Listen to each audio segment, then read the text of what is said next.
Oke. Dan ciri pertama kebaikan yang menjadi nilai kebaikan di mata Allah dan Rasulnya ternyata bukan meningkatnya harta.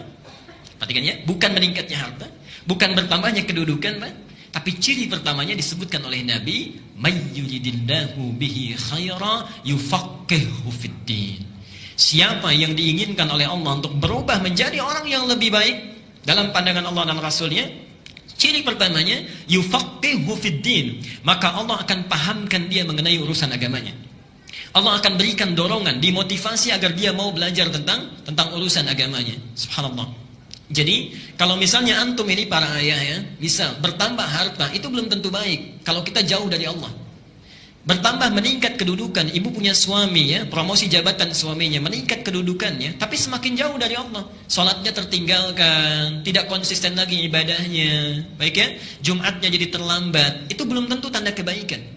Tapi ketika Allah menginginkan seorang jadi baik, dipahamkan dia mengenai urusan agamanya. Dia paham yang halal dan yang haram. Dia mengerti yang sunnah dengan yang bid'ah. Dia mengerti apa yang harus dikerjakan, apa yang harus ditinggalkan. Dengan itu dia tinggalkan yang haram, dia kerjakan yang baik. Orang seperti ini kata Allah, sekalipun dia meninggalkan yang menguntungkan dalam urusan dunia, antum bekerja ada hal banyak ribanya, mendapatkan pekerjaan lain, pindah. Dengan pekerjaan itu lebih dekat dengan Allah, maka Allah akan berikan janjinya. Diganti oleh Allah dengan yang lebih baik lagi. Ya. Bahkan kalau berhijrah, betul-betul kuat niatnya, subhanallah. Bapak misalnya Pak punya pekerjaan ya, di kantor gajinya misalnya sebulan 10 juta, tapi sholatnya terlambat. Dengan sebulan gajinya 1 juta, tapi sholatnya lancar. Pilih yang mana? Saya tahu akan pilih 10 juta sholat lancar gitu ya. Cuma dua aja pilihannya. Baik ya. Orang yang masih belum ada pancaran rahmat Allah, dia akan kejar dunia 10 juta, yang penting masih bisa sholat. Ya? Tapi orang-orang yang mendapatkan bimbingan Allah, subhanallah, dia pindah, hijrah. Perhatikan ketika dia berhijrah, diberikan jaminan oleh Allah, surah keempat, An-Nisa ayat yang ke-100. Wa may yuhajir fi sabilillah yajid lahu fil ardi muraghaman katsira wasa'ah. Siapa yang bertekad hijrah kepada fi sabilillah, jalan aktivitas kehidupan yang ada naungan Allah di situ, lebih dekat dengan Allah, maka Allah berjanji yajid lahu fil ardi muraghaman katsira wasa'ah. Harta yang dia anggap rugi, Allah akan ganti dengan yang lebih banyak. Dan kehidupannya akan lapang tanpa masalah. Kurang dari penyakit, di rumah berkah, nggak pernah ada persoalan. Antum gaji 10 juta, tiap ke rumah cekcok terus dengan istri misalnya, kan nyaman juga. Ya. Gaji 10 juta tapi anak selalu sakit. Ya, kemudian cuci darah dan sebagainya, nggak nyaman juga ya. Tapi Allah bebaskan dari segala hal yang bisa mengurangi dalam kenikmatan hidup kita. Nah, yang terakhir, ini sebagai motivasi juga, tidak cukup sampai di situ, itu baru dunia. Baru dunia.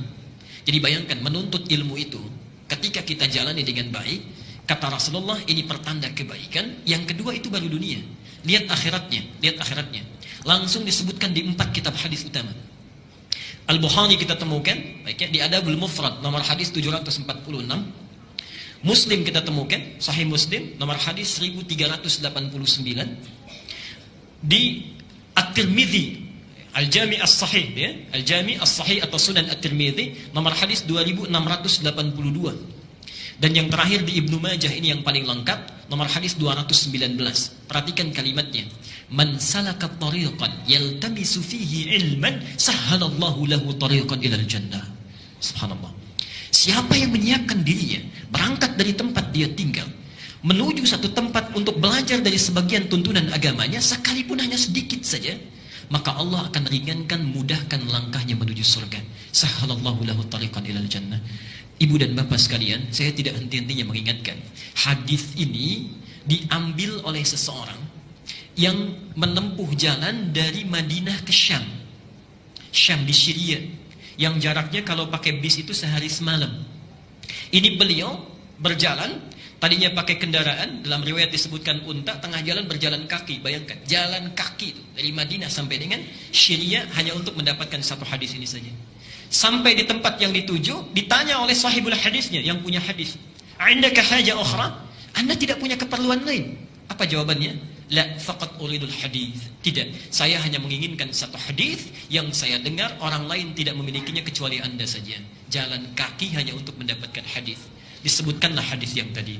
Kalau orang dulu bisa jalan kaki untuk dapat satu hadis saja, Antum oleh Allah diberikan fasilitasnya, ada kendaraannya, ada yang punya sepeda, ada yang punya motor, ada yang punya mobil, masjidnya bahkan dihadirkan dekat di samping kita, keadaannya bagus, ada AC-nya kalau di luar panas, ada hangat karpetnya kalau di luar dingin, ya nikmat keberadaannya. Kalau dengan seperti itu belum juga termotivasi untuk sekedar mengikuti satu takdim, maka dengan cara apa lagi Allah mesti menjadikan kita orang baik? Dan itu akan ditanya. Saat antum punya rumah tetangga, jalan kaki ke sini, antum punya mobil, punya motor tidak digunakan, padahal bisa saat itu dilakukan, satu saat akan ditanya.